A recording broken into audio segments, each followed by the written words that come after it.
ঘটনা হচ্ছে কি ভাই শোনেন, এই যে জিনিসটা করা হলো এটা তো আমার রায় না, এটা মনে কোর্টে মামলা হচ্ছে, কোর্ট থেকে আসে সমাধান করে দিবে এই জায়গা। কিন্তু আমার চলতে ফিরতে হয়তো পথে ঘাটে আমার আবাই এবং আমার পরিবারের উপর যদি কোনো হস্তক্ষেপ আসে, এর দায় ভাই কিন্তু সমস্ত কিন্তু ওনারা নিবি। সেই হিসাব করে আপনারা জিনিসটা প্রসেসিং করে দেবেন, এটুকু আপনাদের কাছে আমার অনুরোধ। তার কারণ আমি একা মানুষ, হয়তো চলতে ফিরতে আমি বা আমার পরিবারের হয়তো কোনো ঝাড় ঝামেলা করতে দিতে পারে, সেটা আপনারা জানে থাকলেন, অবগত থাকলেন তো আপনারা এই বিষয়টা। আতঙ্কে ভুগছেন? হ্যাঁ, তখন আপনারা তো এই জিনিসটা জানেন, যেহেতু আপনারা এখানে বিভিন্ন মিডিয়ার লোকজন আছেন, পেপার পত্রিকা বা টিভি নিউজ যারা আছেন, এটার বিষয়ে আপনারা সচেতন থাকবেন, এটুকু আর কি বলবো।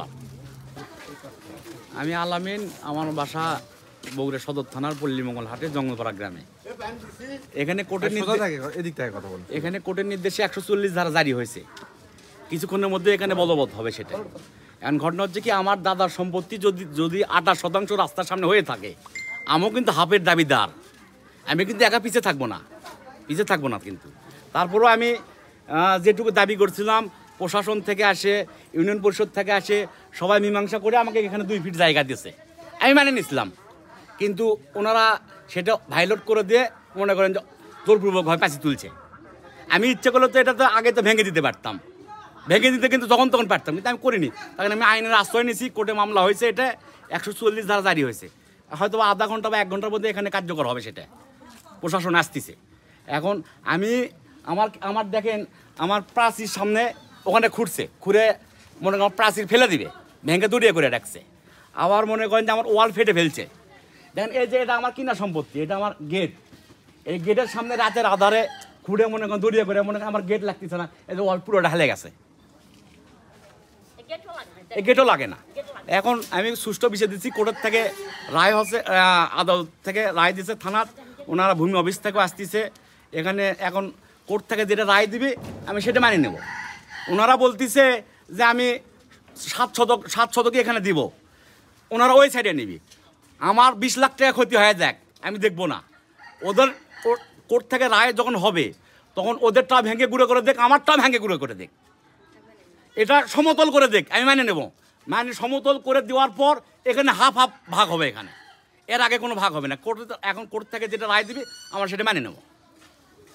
আর কি বলবো বলে। এই ব্যাপারে স্থানীয় চেয়ারম্যান বা মেম্বারের সঙ্গে কথা বলছেন? এই ব্যাপারে হ্যাঁ, স্থানীয় পুরো প্রায় মেম্বারের সঙ্গে আমার আলাপ হচ্ছে। মেম্বাররাও ছিল, এটা যখন ফয়সালা হয় সেটা তো ওভারটেক করে এটা করছে।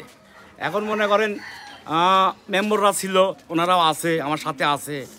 ইউনিয়ন পরিষদের চেয়ারম্যান নাই, উনি এখন কোথায় যেন আছে সঠিক বলতে পারবো না। দেখেন আপনার ফোন দিয়ে হয়তো ট্রাই করলেও করতে পারেন, কোথায় আছে আমি সঠিক বলতে পারবো না। ওনার সাথে আমার এই বিষয়ে কথা হয়নি। রায় দিয়ে গেছিল যে 2 ফিট ছেড়ে দেওয়ার জন্য, 2 ফিট ছেড়ে দেওয়ার জন্য প্রশাসন থেকে আসছিল, আবার এলাকার মেম্বাররা ছিল, থাকে সমভাবে আপনার এখানে 2 ফিট ছেড়ে দেওয়ার কথা ছিল, কিন্তু সেটা মনে করেন যে যাতায়াতের জন্য। হ্যাঁ, যাতায়াতের জন্য। আমরা কিন্তু আমার দাদার জায়গার থেকে এ কিনা সম্পত্তি যদি আমার না থাকতো, আমার কিন্তু এখানে কিন্তু হাঁটার রাস্তা লাগতো নাকি, সেই রাস্তাটুকু কিন্তু আমরা এখান থেকে পাইনি। আপনার দাবি কি? আমার দাবি, ওনারা 28 শতকের 14 শতক সামনে ভোগ দখল করতেছে, যাই হোক ভোগ দখল করতেছে, তো ওনারা চাচ্ছে আমাকে সামনে দিবি, এই সাইডে নিবি, আমার বাড়ি সহ ওইদিকে ওরা পিছনে বরাবর 14 শতক নিবি। এখন ওই সাইডে তো আমার বাড়ি আছে, এই সাইডে ওর বাড়ি আছে, কিন্তু আমার বাড়ি ওরা নিবি, ওর বাড়ি আমাকে দিবি না। অতএব এটা ভাঙ্গে সমতল করে দেখ, কোর্ট থেকে সমতল করে দেখ, তারপরে যখন খেলার মাঠ পরিণত হবে তখন ভাগ করে দেখ এখানে। আচ্ছা, কোর্টের রায় যেটা দিবে সেটা, কোর্টের রায় যেটা দিবে আমি সেটা মানে নেব। কোর্টের রায় যেটা এখানে যেটা দিবে সেটা আমরা মানে নেব। আচ্ছা ঠিক আছে, এটা জানি আমি সুষ্ঠু বিচার পাই, সেই ব্যবস্থা আপনারা করবেন। অবশ্যই ভাই, এটা তো আমাদের নানার বাড়ি এখানে, বুঝছেন, আমাদের বাসার দাদার বাড়ি এখানে না কিন্তু, বুঝছেন, এখান থেকে আমার নানাকে বাড়ি পর্যন্ত একই পলট, বুঝছেন। তার মধ্যে ওই এসিন ভাই মনে করেন যে ওই পাশে দেশে 40 বছর আগে থেকে ওই অবস্থায় খায়, এখানে জলিল ভাই দিচ্ছে, ওখানে মনে করেন যে এসিন ভাই দখল করে রাখছে। তারপরে রাস্তা ড্রেন করে রাখছে, ড্রেন করতে দেয়নি, এনারা বাড়ির বাউন্ডারি দিচ্ছে আর কি, সামনে পিছনে লাগে, কিন্তু কোন সাইড লাগে রাস্তার সাইডে, আর পাশে দিলে বাউন্ডারি দিলে কেউ ভেতরে কেউ প্রবেশ করতে পারবে না। এটাই ভেজাল। এখন এখানে আছে দাবি করছে 2 শতক জায়গা, এনাদের কথা 2 শতক আমরা দিলে 14 শতক দেবো, আর দাদার হচ্ছে 14-28 শতক দেবে, সামনে ওই 14 নিবি, আমাকে 14 দিবি। অনেকের কথা 14 নেবো না, আমরা 2 শতক নেবো, এনার কথা নাই 2 শতক দিতে পারবো না। এটা হলে সেদিন বলেন যে থানাতে অভিযোগ দিয়েছিল, পরিষদেও হচ্ছিল, চেয়ারম্যান সাহেবের ড্রেন করার জন্য আসছিল, মেম্বার 5-7 জন মেম্বার আসছিল, ওনারা ড্রেন করতে দেয়নি আমাকে, কেসিমের পরিবার থেকে ড্রেন করতে দেয়নি।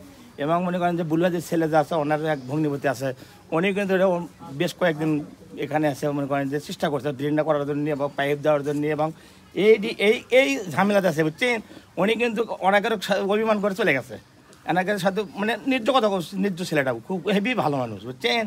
যখন আসে দেখছে এই অবস্থা ড্রেন দিচ্ছে, পাশে দিচ্ছে, তখন পাশিটা দেওয়া তো আর সঠিক, সকল মনে করেন ওদের পক্ষে কথা হয়নি দেখে ওরা মনে করছে এমনভাবে আচরণ করছে, উনি আর বাসা দিয়ে পলি বলতে উঠতে চলে গেছে।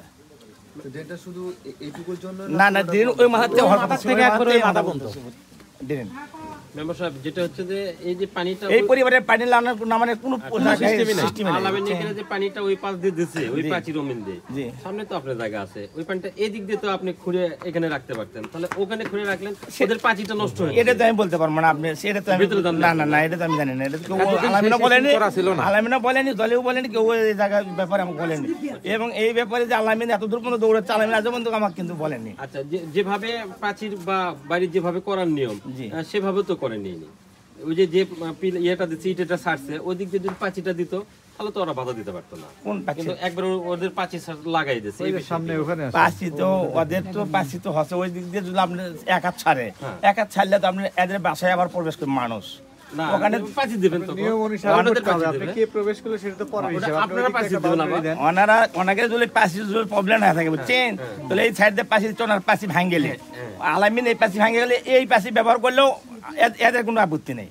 না যখন আপনি যখন ওরা ওদের প্রাচীর আছে, ওদের প্রাচীর যখন আছে আপনিও প্রাচীর দেন না, না ওখানে প্রাচীর দেওয়ার কোন আপনি কোন প্রাচীর দেওয়া লাগে, একই পরিবারের লোক, একই ভাই, 2 ভাই, কিন্তু আপনার পানি যায় যে ওর যে প্রাচীর দিচ্ছে সেটা নষ্ট হচ্ছে না। প্রাচীর কেমন হবে, প্রাচীর কোন পানি আটকে ছিল এটি ওটা আটকে আছে যে আটকে আছে আমরা মানে দেখে আসলাম। হ্যাঁ তাই তারপর নিষেধ করেন, সেটা সবাই মিলে নিষেধ করা হোক, তারা কেন প্রাচীর পানি দিয়ে রাখে? না না আলামিনেদেরও দাবি যে একই প্লটে, তারা তো পিছনে থাকলে তো পিছনে সুযোগ সুবিধা দিতে হবে না, আলামিনদের তো না, তারা সামনেও তো দাবি করতে পারে।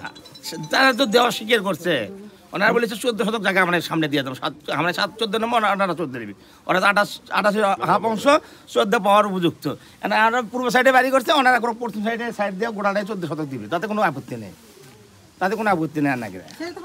হ্যাঁ সেই কথা তো বলছি। তখন আমরা সাঁচার পানি এইভাবে ছাড়ে আমরা রুম কর্ম, আমরা তো ঘর করতেছি না এখন। আপনি কি করতেছেন বাউন্ডারি? আমি এমনি বাউন্ডারি দিয়ে এমনি গরু বাছুর এলে আমরা পালা লাগা দেখেন, পলের পালা আছে, আমাকে মনে করেন গরু বাছুর পালা লাগে, এই জন্য করে আমি এটা পাঁচি দিয়ে গেট খাই, এর মধ্যে আমার গরু বাছুর থাকলো। আমি তো এখন রুম করছি, যখন রুমটা কর্ম তখন না হলে আমার এতখানি জায়গা ছাড়া লাগবে, বুঝলেন, ছাড়ে তারপরে আমার এখানে হলে যে ঘর তোলা লাগবে। এটা হলো শাখারিয়া জঙ্গলপাড়া। কি হয়েছে এখানে বলেন? এখানে আমাদের বাড়িতে আমরা পিছনে আসছি, ওদের সামনে দিয়েছি বুঝছেন, সামনে থাকার পর এই যে আমরা পিছনে নেওয়ার পরও যে ওরা সামনে যে জায়গাটা নিয়ে আমাদের সাথে খুব অত্যাচার করে, এই জায়গাটা এক শরীর আমাকে দিয়েছে, এই দিক দিয়ে আমরা হাঁটতেছিলাম, এই জায়গাটা আমরা বন্ধ করে রাখছে, তো দয়ার দানে এক শরীর গরিব লোক ওই জায়গাটা বিক্রি করছে, আমাকে দলিল করে দেওয়ার পর রাস্তার জন্য উপলক্ষে দলিল করে নেওয়ার পর তারপর যাচ্ছি। কিন্তু এই যে এক মনে করেন যে এক মেম্বার এখানকার সেই বেদক মেম্বার, তো ওই ড্রেন পাস হয়নি বুঝছেন, ড্রেন পাস হয়নি, অথচ ওরা বলেছে এখানে আমরা পাইপ দেবো, ড্রেন আসুক আমরা পাঁচির গুড় দিয়ে ড্রেন দেবো, অসুবিধা কি, তা নাকি আমার পাঁচির এক সাইড নিবে আর এক সাইডটা রাস্তার জায়গা নিয়ে সলিং দিয়ে আমার পাঁচির সঙ্গে ড্রেন দিবি, এত আমার বাধা লাগবে না। মেম্বারের সঙ্গে যুক্তি করিয়া বলছে কি আমার পাঁচির গুড় দিয়ে এত ঘুরিয়ে কোন সকালে মানে মনকে 5 ফিট মেম্বারের সঙ্গে কে যুক্তি করছে? এটাই বাড়ি আলা জলির মা। কার মেয়ে ওটা? জলিলের মেয়ে, জলিল মারা গেছে, আমার দেবর হয়। মেম্বারের নাম কি? হলো মাহফুজা রহমান। আপনি চাচ্ছেন কি? শুনুন না, সে ড্রেনটা জায়গাটা খুঁড়ছে, আমি সকালবেলা কাজের লোক আসবি, আমি গেট খুলে দিয়ে যা দেখি যে আমি খুলে দেখি যে আমি দেখি কাজের লোক আসবে, আমি গেটটা খুলে রাখি, আমি দেখেছি লোক আসেনি এখনো, উপরে ফর্দনাশ করে, আমি যদি গর্ত খুঁজে আমি জানি না, ওখানে আমি তার হতে আমি নিজ দিকে তাকাই দুমুখে পড়ে গেছি ওর ভিতরে। তো পরে তাকে দেখি যে ওই পাশে দুটা ছেলে দেয়, আমি তো বলছি বাবা এগুলো খুললো কে, জলে আমাদের খোঁড়ার জন্য বলছে তো এত সকালে কেন আর এত হাইট পাইপ দিবে তো পাইপ দিবে দেখ তো এত সকালে কেন এত ভোরে কেন তো করছে তখন বার হওয়ার পর ওখানে আমার শেষে আমার অকথ্য ভাষা আমি বড় মা হই আমার যা গ্যাল গ্লাস যা খারাপ করবো যা বললোই সেটা কথা নয় সেগুলা সেরকম